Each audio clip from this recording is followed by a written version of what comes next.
ఈ మధ్యకాలంలో వచ్చే తెలుగు సినిమాల కాన్సెప్ట్స్ అయితే ఎక్సలెంట్ ఉంటున్నాయి. ఎందుకంటే ఒక్కొక్క సినిమాలో ఒక్కొక్క ట్విస్ట్, ఒక్కొక్క వెరైటీ కాన్సెప్ట్స్, అరే ఇలా కూడా జరుగుతుందా అని వెరైటీ కాన్సెప్ట్స్ అన్నీ వస్తూ ఉంటాయి అన్నమాట. ఇలాంటి సినిమాలు జనాలు చూడమే కాక చాలా పెద్ద హిట్ కూడా చేస్తుంటారు. ఇలా ఈ కాలంలో వచ్చిన మంచి సినిమా ఏంటంటే కా అనే సినిమా. క అంటే ఏంటనేది లాస్ట్లో తెలుస్తుంది అనమాట. క అనే అక్షరానికి మీనింగ్.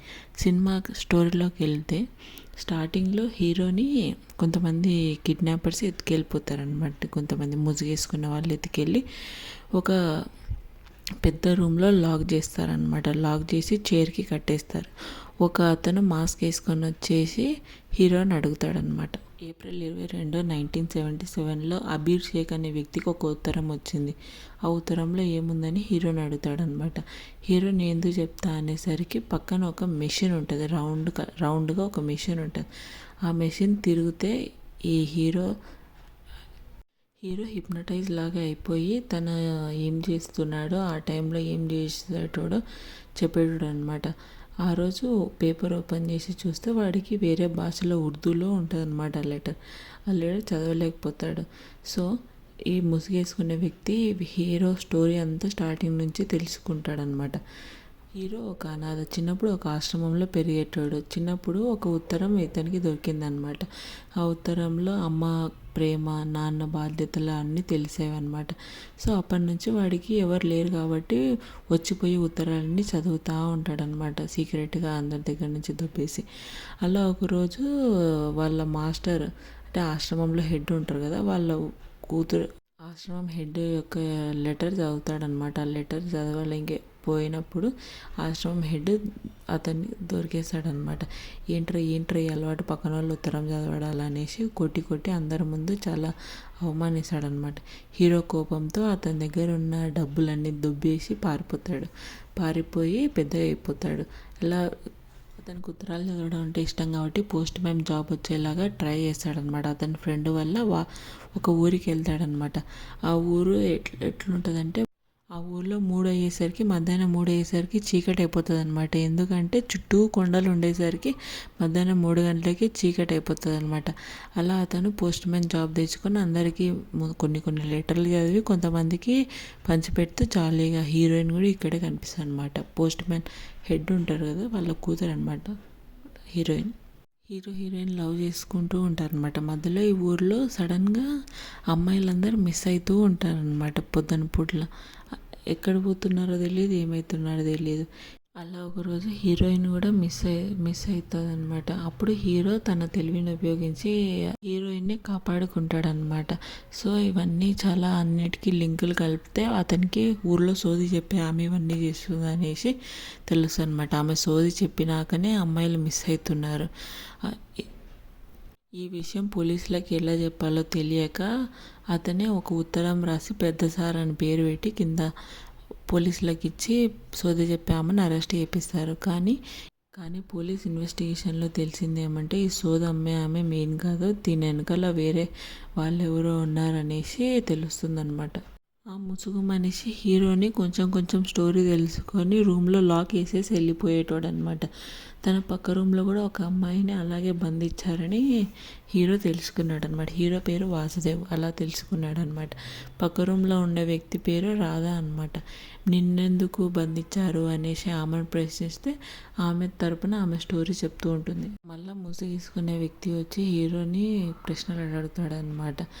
హీరో ఇన్వెస్టిగేషన్లో తెలిసింది ఏంటంటే ఆ సోదమ్మ ఆమె వెనకాల లాలా అనే గుండా ఉన్నాడని తెలిసాడు. అతను ఆ ఊరోడే అనమాట. ఆ ఊరోడు అని తెలుసుకున్నాడు. కానీ లాలా అనే వ్యక్తి ఎలా ఉంటాడో మాత్రం హీరోకి తెలియదు. హీరోకి ఉత్తరాలు చదివే అలవాటు ఉండడం వల్ల ఒకరోజు ఒక ఉత్తరం ఓపెన్ చేసి చదువుతాడు. దాంట్లో ఏమని రాసి ఉంటుంది అంటే, కోర్టులో ఒక అతన్ని చంపాలి, ఇంకా కొంతమంది రౌడీల్ని నేను మాట్లాడి పెట్టా, అతన్ని చంపాలి అని కొంతమంది మాట్లాడుకుంటడం చూస్తారనమాట. కానీ హీరో ఎవరినో చంపాలనుకుంటున్నారు కదా, వాడిని కాపాడనీకి హీరో ట్రై చేస్తాడనమాట. ట్రై చేసి కోర్టులో ఒక అతన్ని కాపాడతాడనమాట. ఆ ఉత్తరం వచ్చిన వ్యక్తిని ఫాలో అయ్యి అతను ఎవరో కనిపెట్టి ఆ చంపాలనుకున్న వ్యక్తిని కాపాడతాడనమాట కోర్టులోనే ఫైటింగ్ చేసి. ఆ ముసుగేసుకునే కిడ్నాపర్ అడుగుతాడనమాట. ఇన్ అతన్ అతన్ని ఎందుకు కాపాడావు? సరే కాపాడావు ఓకే. కానీ మళ్ళీ నువ్వే ఎందుకు చంపావని హీరోని ప్రశ్నిస్తాడు. ఏం గుర్తులేని హీరో ఇట్లా అంటాడనమాట. నేను కాపాడిన వ్యక్తి నేనే ఎందుకు చంపుతా? నువ్వు అన్ని అబద్ధాలు చెప్తున్నావు. అసలు ఇంతకీ నువ్వెవరు అని అడిగేసరికి ఆ ముసుగేసుకునే వ్యక్తి మాస్క్ ఓపెన్ చేసేసరికి ఇక్కడ కోట్ వేసుకొని హీరోనే కూర్చుంటాడనమాట. అంటే డబల్ యాక్షన్ లాగా చూపిస్తారనమాట సినిమాలో. అలా చెప్పి వెళ్ళిపోతాడు. రూమ్లో ఎవరు లేని టైంలో పక్కనున్న రూమ్లో ఉన్న రాధాతో మాట్లాడుతూ ఉంటాడనమాట. అసలు నిన్నెందుకు బంధించారు ఇక్కడ అని ప్రశ్నిస్తే రాధా తన స్టోరీ చెప్తుందనమాట. నేను ఈ ఊరి వ్యక్తినే, కానీ నేను ఒక అనాథని, నాకు ఎవరూ లేరు, 2 అన్నలు తప్ప. నేను ఒక స్కూల్లో టీచర్గా పనిచేస్తాను. అభిషేక్ అనే వ్యక్తి దగ్గర నేను మా అన్నయ్య ఉద్యోగం కోసం మాట్లాడుతూ ఉంటాను. మా అన్నయ్యలు ఎప్పుడు తాగుబోతులే, ఏం పెద్ద పట్టించుకోరు అన్నట్టు చెప్తుందనమాట. ఊర్లో కొంతమంది మనుషులు రాధాని సతాయించేటోళ్ళు అనమాట. అలాగే ఒకరోజు జాతర జరుగుతుంటే రాధని లాలా అనే వ్యక్తి ఇట్లా అసభ్యంగా ప్రవర్తిస్తాడనమాట. తను కోపంతో కొట్టేసి వెళ్ళిపోతుందనమాట. ఇంటికి వెళ్ళాక లాలా అనే వ్యక్తి తన మనుషుల్ని తీసుకొచ్చి వాళ్ళ అన్నయ్యని బంధించి తనని రేప్ చేసేస్తాడనమాట.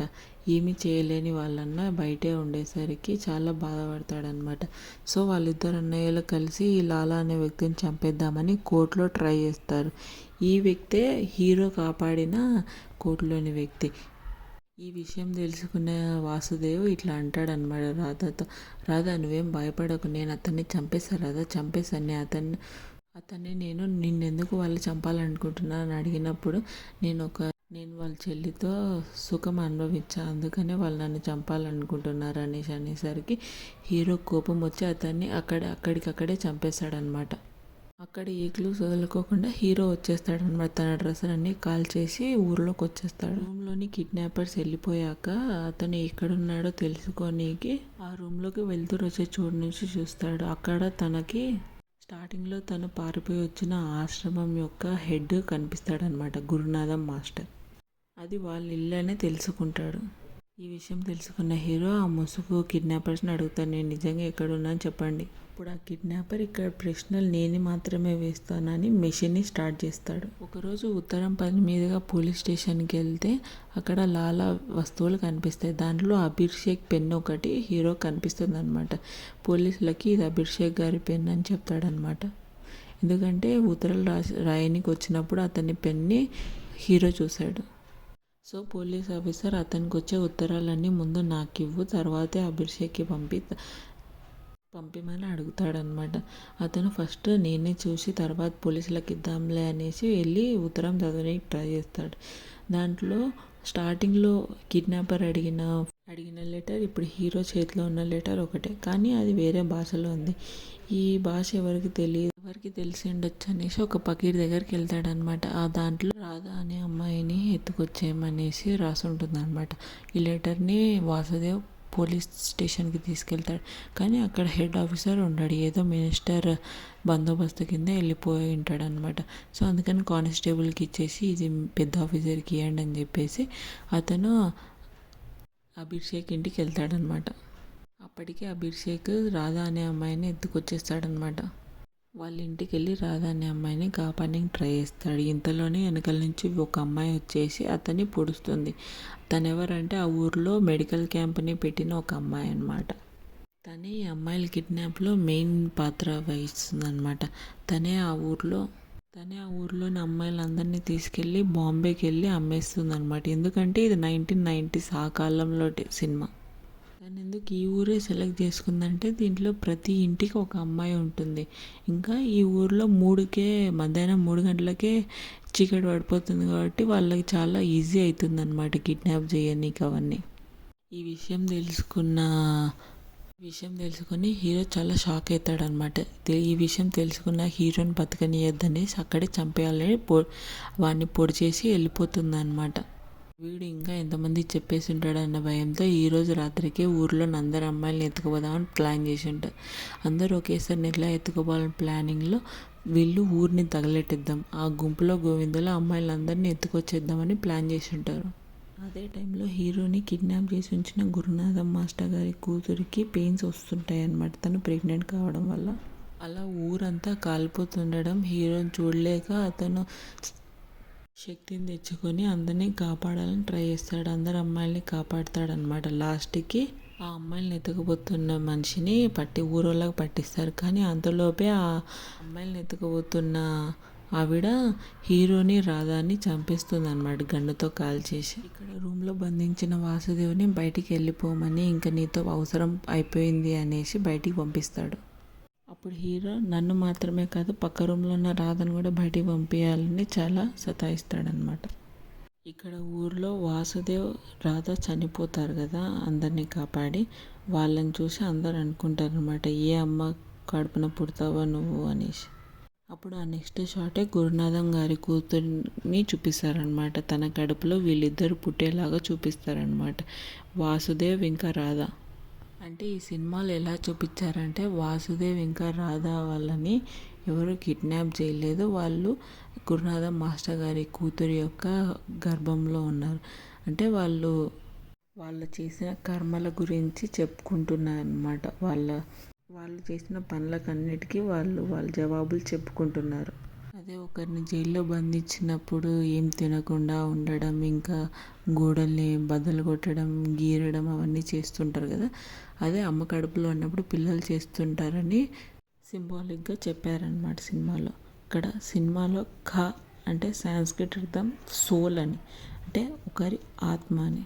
స్టార్టింగ్లో హీరోని అవమానించాడని గురునాథం మాస్టర్ తన కూతురు ఆపరేషన్ కోసం దాపెట్టుకున్న డబ్బుల్ని హీరో ఎత్తుకపోవడం వల్ల తన కూతురు చనిపోయింది. అందువల్లే గురునాథం మాస్టర్ దత్తత తీసుకున్న అమ్మాయికే వాసుదేవ కొడుకుగా పుట్టాడు. అందుకే ఎవరు చేసిన కర్మలు వాళ్ళే అనుభవిస్తారని సినిమాలో చెప్పారనమాట. అదే సినిమా అర్థం.